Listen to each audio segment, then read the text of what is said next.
Shalom jemaat Tuhan, pada kesempatan ini kita memperingati gereja-gereja Tuhan sedunia, memperingati akan hari reformasi gereja.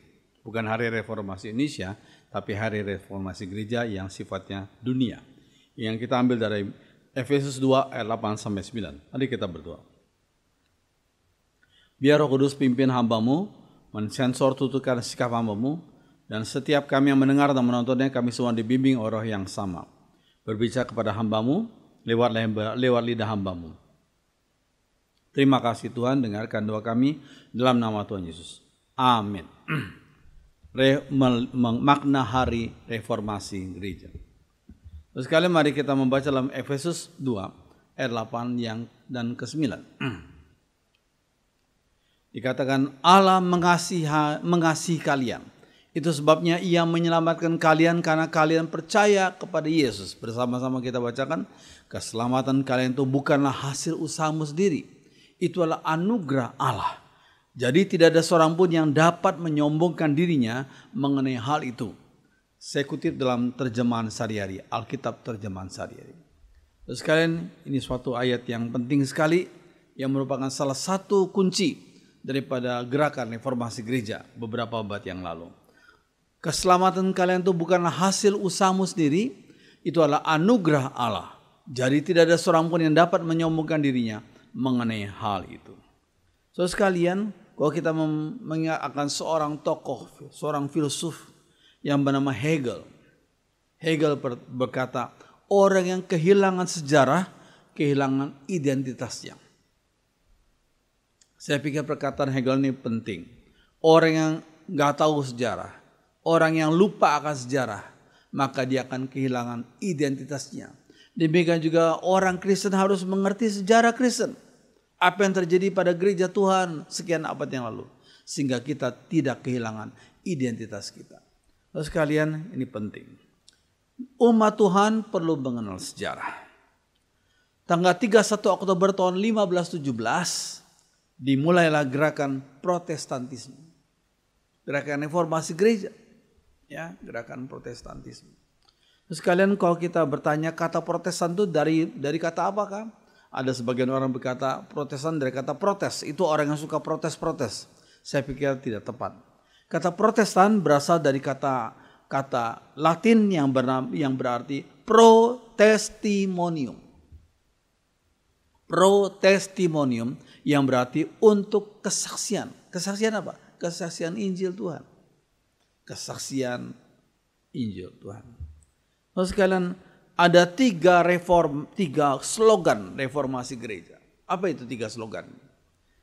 Tiga hal ini penting sekali.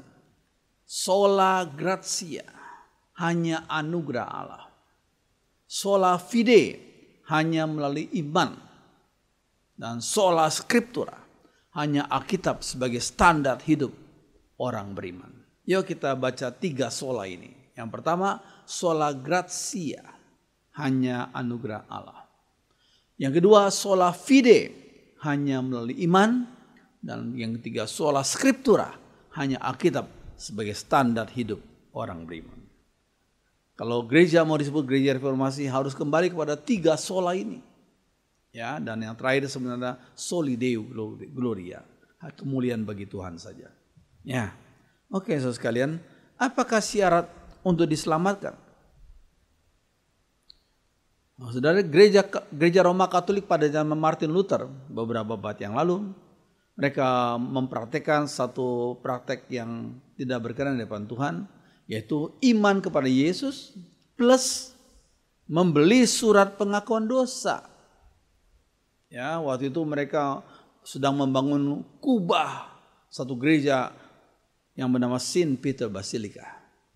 Mereka sedang membangun kubahnya, lalu mereka kehabisan dana. Ya, akhirnya timbul satu ide. Yuk kita bikin surat pengampunan dosa. Ya, pengakuan dosa, surat pengampunan dosa maksud saya. Kemudian kita jual. Siapa yang membelinya, ya, maka dosa-dosanya akan diampuni. Maksud sekalian. Jadi ini satu praktek gereja pada waktu itu, pada zaman Martin Luther, yang kemudian membuat Martin Luther begitu tidak sabar lagi. Saya harus melakukan reformasi ini, ya. Karena gereja waktu itu, saya tidak menyebut gereja Roma Katolik sekarang, tapi gereja Roma Katolik waktu itu membuat satu statement iman kepada Yesus plus beli surat pengakuan dosa. Lalu sekalian, itu bagi mereka adalah syarat untuk keselamatan waktu itu. Ya, saudara sekalian. Nah, sebagian pengajar Yahudi pada zaman Rasul Paulus mengatakan iman kepada Yesus plus sunat. Ya, ada plusnya lagi, plus sunat. Ya. Kemudian sebagian kelompok Kristen sekarang, ya, sebagian kelompok Kristen sekarang, tidak semua, berkata iman kepada Yesus plus dibaptis Roh Kudus yang ditandai dengan bahasa roh. Ya, itu yang dikatakan oleh mereka. Ya, terus sekalian. Nah, kalau kita melihat yang Alkitabias itu apa? Yang sesuai dengan firman Tuhan adalah hanya via iman kepada anugerah Yesus yang telah mati dan telah bangkit bagi umatnya, itu saja. Hanya via iman, hanya melalui iman kepada anugerah Yesus yang rela mati dan bangkit bagi umatnya. Puji Tuhan, puji Tuhan. Gak pakai plus-plus yang lain, tapi via iman kepada anugerah Yesus yang telah mati dan bangkit bagi umatnya. Puji Tuhan.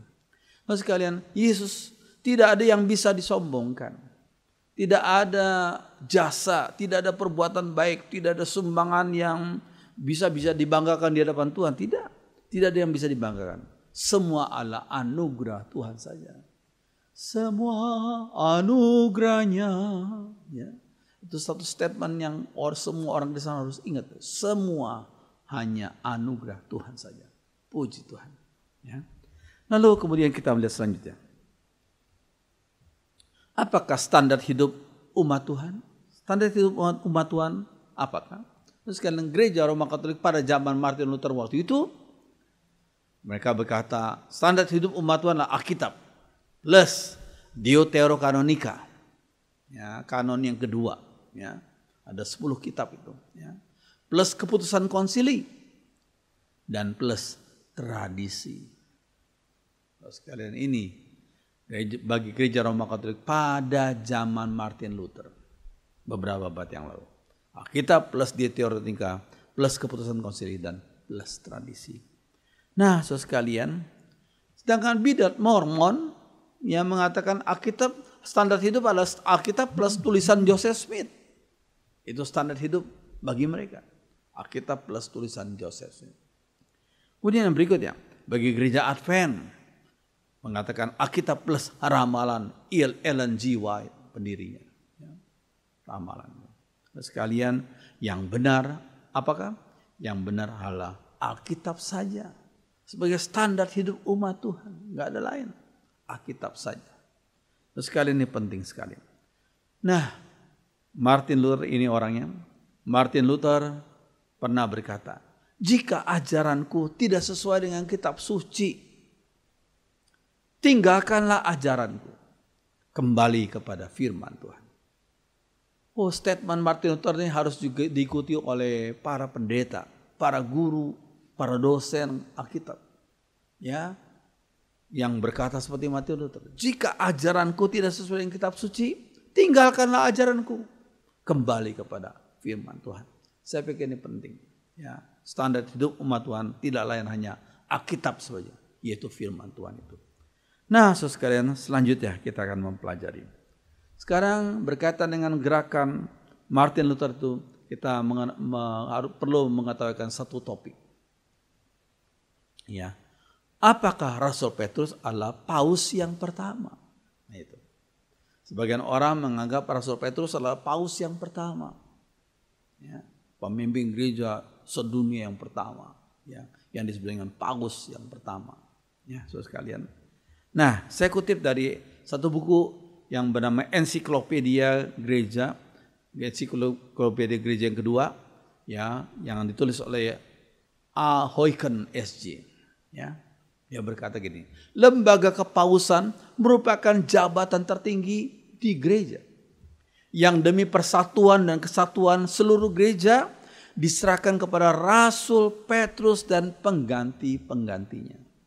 yakni uskup-uskup Roma, Successio Apostolica. Ini ditulis oleh Huyken. Ya, dalam buku yang terkenal bagi kalangan Roma Katolik, yaitu Ensiklopedia Gereja yang kedua.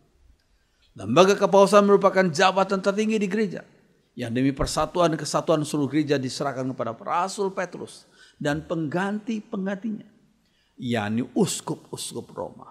Jadi pengganti Rasul Petrus adalah uskup-uskup Roma. Ya.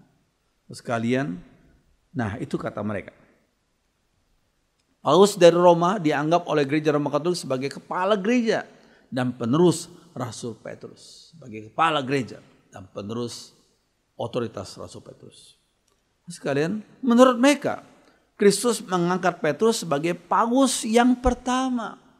Jadi bagi mereka, siapa paus pertama? Itu Petrus yang diangkat oleh Kristus sendiri. Ya. Kata gereja Roma Katolik dikatakan, Petrus pergi ke Roma dan menjadi paus pertama selama 25 tahun di sana. Itu kata mereka. Ya. Petrus pergi ke kota Roma dan menjadi paus yang pertama selama 25 tahun di sana. Tahun 39 sampai 64 Masehi. Sekarang kita mau buktikan apakah statement mereka itu benar. Yang mengklaim bahwa Petrus pergi ke Roma dan menjadi paus pertama 25 tahun di sana. Terus sekalian kita kutipan mereka itu. Nah mereka, saya kutip sebagian saja. Urutan nama paus gereja Roma Katolik. Ini saya kutip dari buku ensiklopedia ini. Yang pertama adalah Saint Peter, Petrus, menjadi paus tahun 42 Masehi. Kemudian Linus, Letus, anak Letus, ya, Clement I, kemudian Evaristus dan selanjutnya. Terus kalian itu menurut mereka. Terus kalian sehingga, nah ini Saint Peter Basilica believed to be the burial site of Saint Peter. Saint Peter Basilica, gereja ini dipercayai sebagai satu tempat pemakaman dari Rasul Petrus. Itu kata mereka. Tapi pertanyaannya, benarkah hal itu? Ya. Terus kalian, ayat yang biasa dipakai teolog gereja Roma Katolik sebagai dasar pendapat mereka adalah diambil dari Matius 16 ayat 18. Matius 16 ayat 18. Dikatakan apa di situ? Tuhan Yesus berkata apa? Engkau adalah Petrus, bahasa Yunaninya adalah Petros. Dan di atas batu karang, nah ini beda. Di atas Petra, bukan Petros. Di atas Petra ini. Tadi Petros, sekarang Petra. Aku akan mendirikan jemaatku dan Allah mau tidak akan menguasainya. Ya, mereka mengutip Matius 16 ayat 18 sebagai dasar kepercayaan mereka. Engkau adalah Petrus, bahasa Yunani Petros. Dan di atas batu karang, yaitu Petra ini, aku akan mendirikan jemaatku dan Allah mau tidak akan menguasainya. Nah, sudah coba lihat gambar ini. Ini ya Yesus Tuhan atas langit dan bumi memberi kunci. Nah, lihat. Ya, memberi kunci kepada Rasul Petrus, lihat yang kiri. Ya. Kemudian dan memberi kitab kepada Rasul Paulus. Kunci diberikan kepada Petrus, kitab diberikan kepada Paulus. Digambar, ya. Lalu, nah ini patung ya ukiran yang ada di depan gedung gerejanya, basilika itu ya. Petrus, Rasul Petrus yang memegang kunci itu. Ya, kunci kerajaan surga katanya, ya. Oke, saudara sekalian. Nah, sekarang saya akan mengajak saudara melihat ayat yang tadi kita baca, kemudian kita lihat tafsirannya bagaimana sih, saudara sekalian.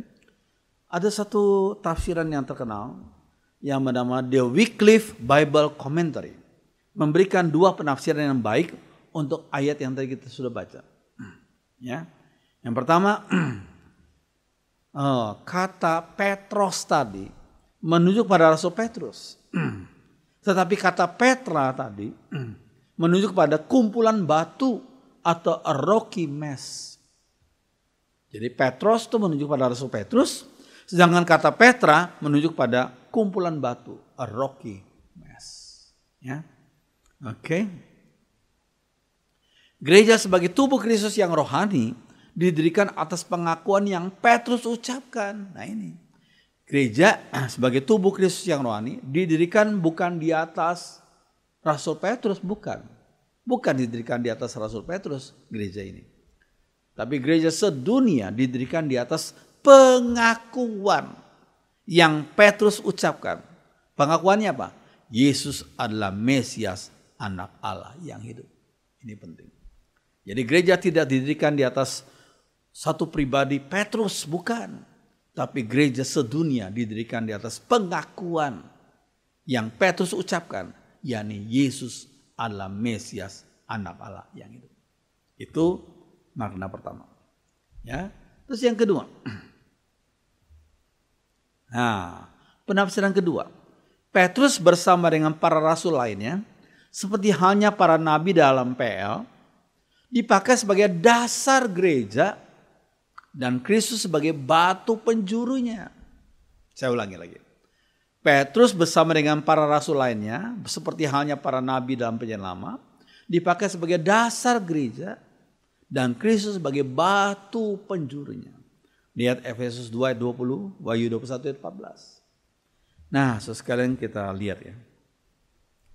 Maksudnya adalah gereja Tuhan didirikan di atas ajaran para nabi, yaitu Perjanjian Lama, serta ajaran para rasul, yaitu Perjanjian Baru.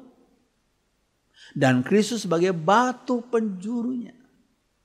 Ya, gereja Tuhan didirikan di atas ajaran para nabi, yaitu Perjanjian Lama, dan serta ajaran para rasul, yaitu Perjanjian Baru, dan Kristus sebagai batu penjurunya. Puji Tuhan, puji Tuhan. Jadi nggak ada dasar lain, ya, yang di Allah batu penjurunya lah Kristus itu sendiri. Kristus itu sendiri. Nah, saudara sekalian, batu penjuru atau batu fondasi adalah batu pertama yang ditempatkan dalam konstruksi gedung. Batu pertama yang ditempatkan dalam konstruksi gedung. Nah, sudah lihat ya. Nah, batu ini sangat penting. Batu penjuru itu sangat penting karena semua batu lainnya akan ditempatkan berhubungan dengan batu penjuru dan menentukan posisi dari seluruh struktur gedung.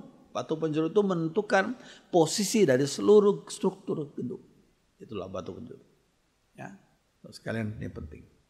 Nah, kemudian selanjutnya, seorang bishop yang bernama Calixtus, bishop Roma tahun 218 sampai 223 Masehi, memulai tafsiran yang keliru ini.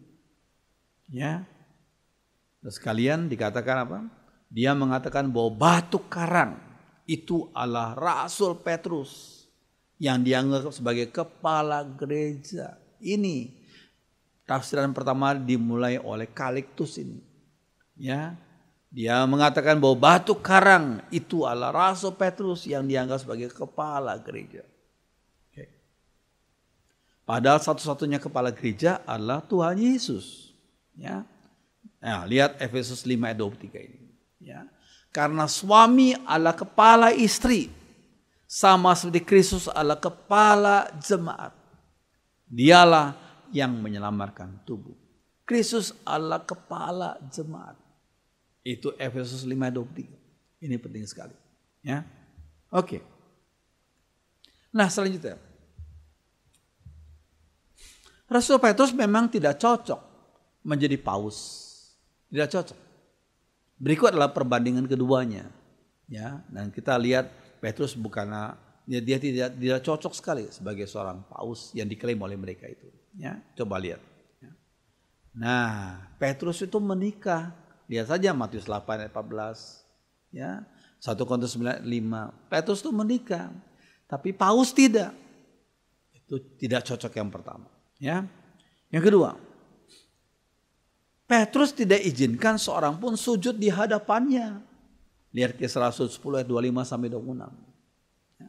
Namun paus biarkan sebagian umat Gereja Roma Katolik sujud di depannya. Ya, coba kita lihat ayat ini. Kisah Rasul 10. Ya. Ketika Petrus masuk, datanglah Cornelius menyambutnya dan sambil tersungkur di depan kakinya, ia menyembah Petrus. Tetapi Petrus menegakkan Kornelius. Katanya, bangunlah, aku hanya manusia saja. Dia menolak penyembahan itu. Dia menolak. Aku hanya manusia saja. Ya. Oke. Yang ketiga, Petrus tidak menempatkan tradisi pada level yang setara dengan firman Tuhan. Enggak. Tradisi tidak setara dengan firman Tuhan levelnya. Ya, kan? Coba kita lihat. Ya, dikatakan sebab kamu tahu, 1 Petrus 1 ayat 18 ya. Sebab kamu tahu bahwa kamu telah ditebus dari cara hidupmu yang sia-sia kepada yang kamu warisi dari nenek moyangmu. Ini tradisi. Ya. Kamu telah ditebus dari cara hidupmu yang sia-sia yang kamu warisi dari nenek moyangmu. Ini tradisi.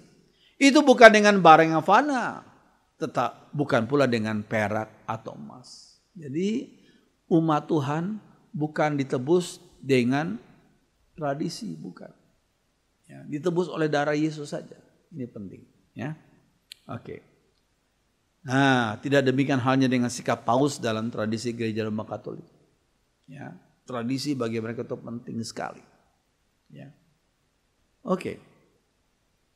Bahkan tradisi ditempatkan sejajar dengan firman Tuhan. Ya. Ini kita harus perhatikan ini. Kemudian yang keempat, Petrus adalah seorang yang memiliki banyak kelemahan dan dosa. Lihat Galatia 2, 11 dan 12. Petrus punya kelemahan, banyak kelemahan dan dosa. Ya. Ketika dalam Galatia 2, 11 dan 12 dikatakan, ketika Petrus datang ke Antiokhia, saya yaitu Paulus menentang dia yaitu Petrus terang-terangan. Sebab tindakannya salah. Mula-mula ia yaitu Petrus duduk maka bersama-sama dengan saudara-saudara yang bukan Yahudi. Tapi setelah orang-orang yang utusan Yakobus tiba itu dari Yerusalem, ia yaitu Petrus menjauhkan diri dari saudara bukan Yahudi dan tidak mau lagi makan dengan mereka sebab takut terhadap orang-orang yang mau agar semua orang disunat. Jadi waktu itu Petrus bersikap nggak benar sehingga Paulus menegur. Petrus sebagai pimpinan gereja di Yerusalem kok bersikap kayak munafik gitu. Ya. Sehingga Paulus dengan terang-terangan menegur ya sikap Petrus yang nggak benar itu. Jadi saudara sekalian, Petrus adalah seorang yang memiliki banyak kelemahan dan dosa. Ya, saudara sekalian. Namun Paulus sebagai penerusnya Petrus itu dianggap infallible kata mereka, ya, yaitu tanpa salah. Ya. Wah, ini satu ajaran yang kita perlu evaluasi ulang. Petrus sendiri banyak dosanya, kok Paulus sebagai penerus Petrus malah dianggap infallible, tanpa salah. Kita perlu evaluasi ulang. Ya. Oke, yang kelima. Petrus tidak pakai mahkota.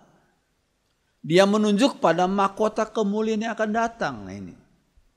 Petrus nggak pakai mahkota. Dia menunjuk pada mahkota kemuliaan yang akan datang. Ya, 1 Petrus 5 ayat 4 dikatakan. Dan pada waktu gembala agung itu datang nanti, kalian akan menerima mahkota yang gemilang, yang tidak akan pudar kegemilangannya.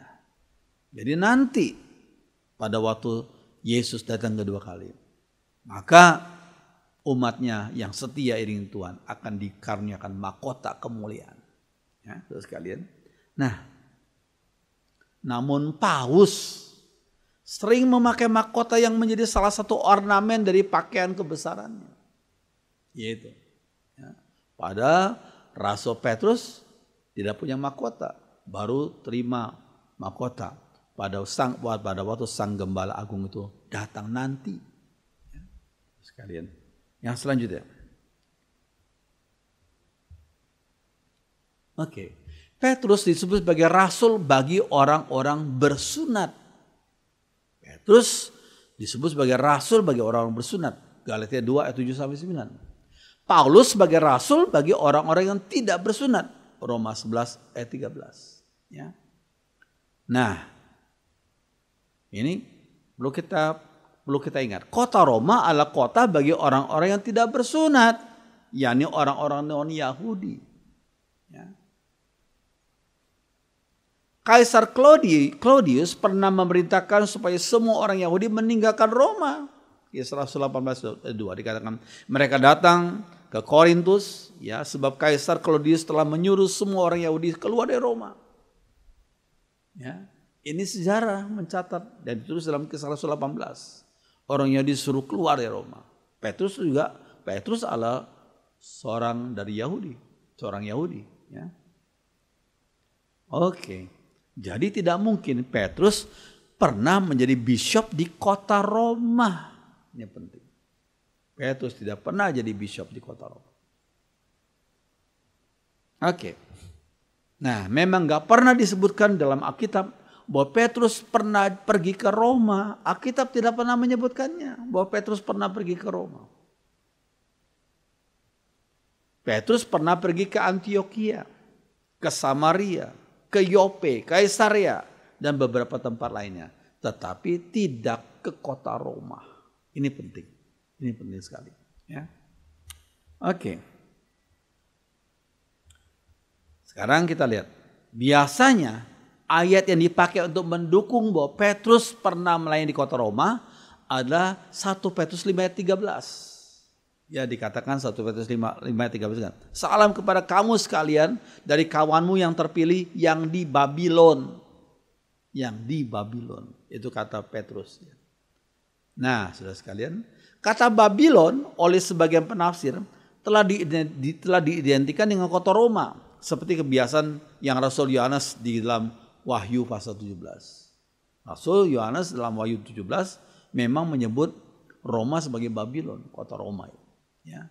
Tapi apakah kata Babylon dalam 1 Petrus 5 ayat 13 adalah kota Roma artinya? Apakah demikian? Padahal kata Babylon dalam 1 Petrus 5 ayat 13 adalah benar-benar menunjuk pada kota Babylon. Di tepi sungai Efrat banyak orang Yahudi tinggal di situ waktu itu. Ya, benar-benar itu kota Babylon di tepi sungai Efrat di mana banyak orang Yahudi tinggal di situ pada waktu itu. Ya. Oke.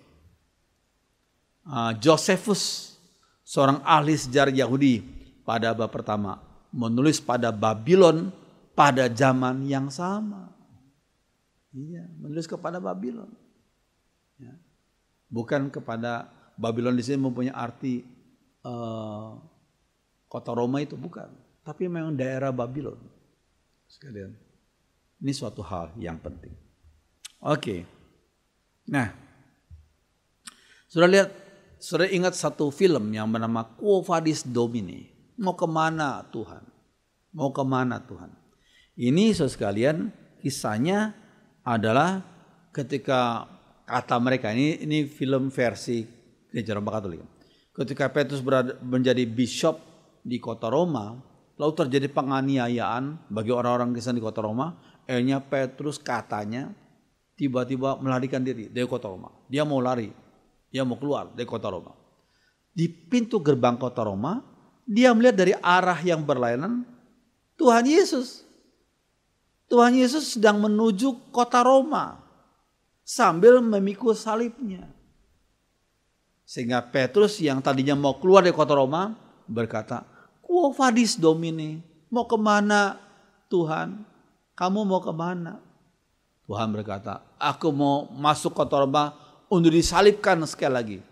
Itu kata Tuhan Yesus pada film itu. Aku mau masuk kota Roma untuk disalibkan sekali lagi. Wah, itu yang terjadi. Sekarang masalahnya apakah itu cerita betul? Apakah itu cuma dongeng saja? Itu kita perlu paham. Nggak mungkin Tuhan Yesus disalibkan 2 kali itu. Nggak mungkin. Ya, nggak mungkin itu. Itu hanya dongeng saja. Terus kalian. Nah, menurut Ahoyken SJ tadi, Petrus menjadi paus pertama Roma selama 25 tahun. Itu pada tahun 39 sampai 64 Masehi. Itu kata Ahoyken. 39 sampai 64 Masehi. Ya, saudara sekalian, kemungkinan besar pendapat ini berasal dari tradisi yang muncul pada awal abad ketiga. Justru pendapat itu munculnya pada awal abad ketiga. Yang menyebut bahwa Petrus sebagai rasul, sebagai paus pertama di kota Roma, di gereja Roma. Ya, tahun 39 sampai 64 Masehi. Ya, sekalian. Nah, namun tradisi tadi menghadapi kesulitan yang besar. Kesulitan besar. Sebab tahun 44 Masehi, Petrus berada di sidang Yerusalem. Kota Roma itu di Eropa, Yerusalem itu Timur Tengah. Perjalanan pada waktu itu tidak seperti sekarang yang sudah ada pesawat terbang. Ya. Tidak mudah orang berjalan dari dari Eropa ke Timur Tengah, nggak mudah. Nah, tahun 44 Masehi dikatakan Petrus berada di sidang Yerusalem, kisah 15, ya. Nah, tahun 53 lihat, Paulus menemui Petrus di Antioquia. Galatia 2 ayat 11. Ya, Rasul Paulus menemui Petrus di Antioquia. Ya. Kemudian di sekitar tahun 56 atau 57 Masehi, Paulus mengirimkan suratnya dari kota Korintus kepada jemaat Roma. Ya, Paulus mengirimkan suratnya kepada jemaat Roma. Paulus berada di Korintus, dia mengirimkan surat Roma itu kepada jemaat Roma tahun 56 sampai 57. Ya. Di dalam surat kepada jemaat kota Roma, pasal 16 itu pasal terakhir, Paulus mengirim salamnya kepada 27 tokoh di gereja Roma. Namun tidak sekalipun ia menyebut nama Petrus. Kalau Petrus adalah biskopnya jemaat Roma, pastilah Paulus menyebut nama Petrus pertama kali di atas salam hormat kepada Rasul Petrus. Ya, kalau betul memang Petrus sebagai biskopnya kota Roma, jemaat Roma pada waktu itu. Tapi anehnya dari 27 tokoh yang disebut oleh Rasul Petrus, gak ada satu kali pun nama Petrus disebutkan oleh Rasul Paulus. Jika Petrus adalah biskop di Roma, masakan Paulus mengabaikan nama sang biskop itu? Gak mungkin. Tokoh yang penting sekali kok dilupakan. Gak mungkin. Ya. Pastilah nama Petrus ditulis pertama. Kalau memang betul dia sebagai biskop di kota Roma. Dia ditulis pertama di atas nama-nama lainnya. Namun ternyata gak demikian. Ini kita perlu paham.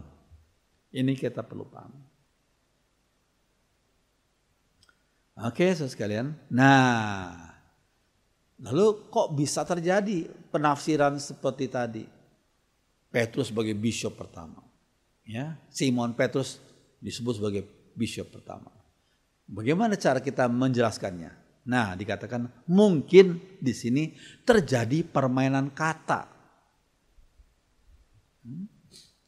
Pada abad pertama, Simon juga, tapi Simon bukan Simon Petrus, tapi Simon si tukang sihir. Lihat Kisah Rasul 8 ayat 9.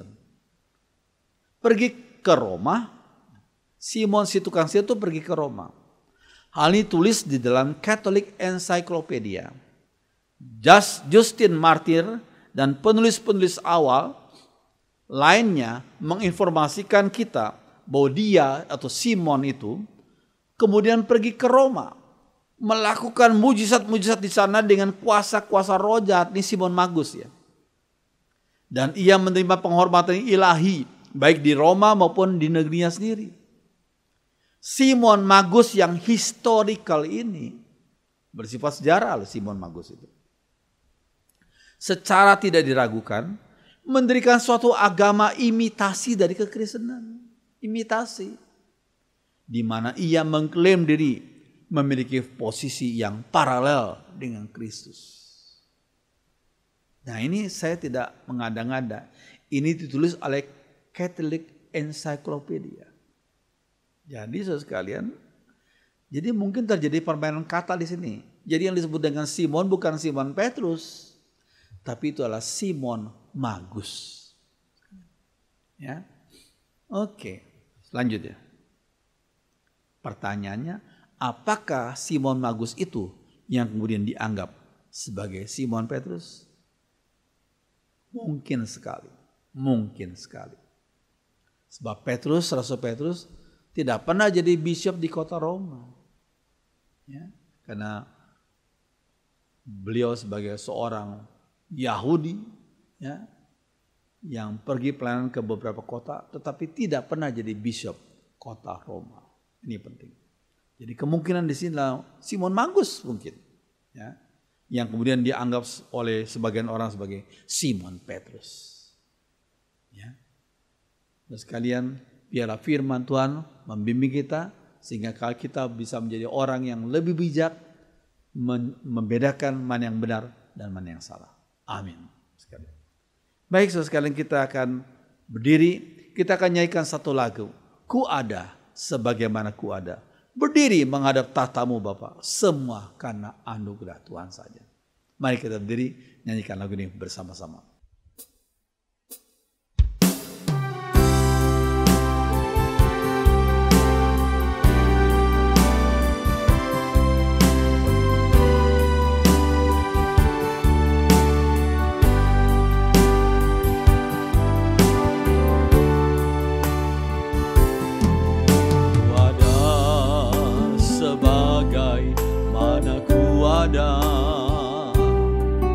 Berdiri menghadap tahta-Mu Bapa,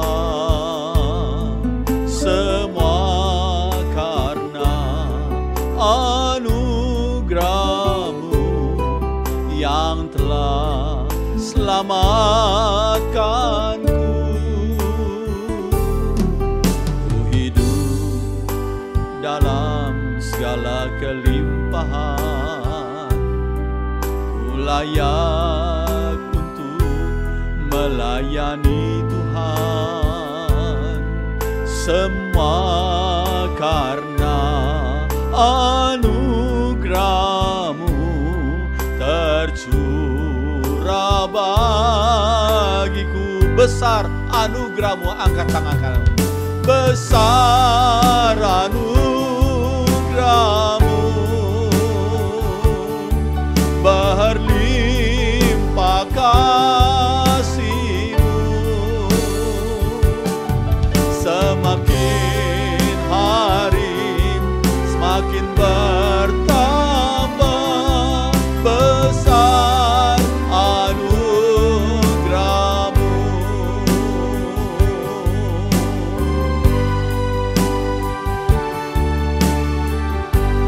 Perempuan saja. Sebagaimana ku ada, berdiri menghadap tahta-Mu Bapa, semua karena anugerah-Mu yang telah selamatkanku. Pria saja. Ku hidup dalam segala kelimpahan, ku layak untuk melayani Tuhan, semua karena anugerah-Mu tercurah bagiku. Bersama-sama angkat tangan kananmu. Besar anugerah-Mu, berlimpah kasih-Mu, semakin hari semakin bertambah besar anugerah-Mu. Besar anugerah-Mu, besar anugerah-Mu, berlimpah kasih-Mu, semakin hari semakin bertambah besar anugerah-Mu. Semakin hari semakin hari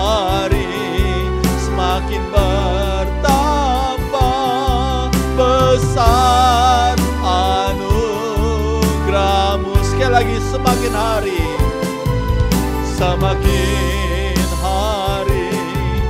semakin bertambah besar anugerah-Mu.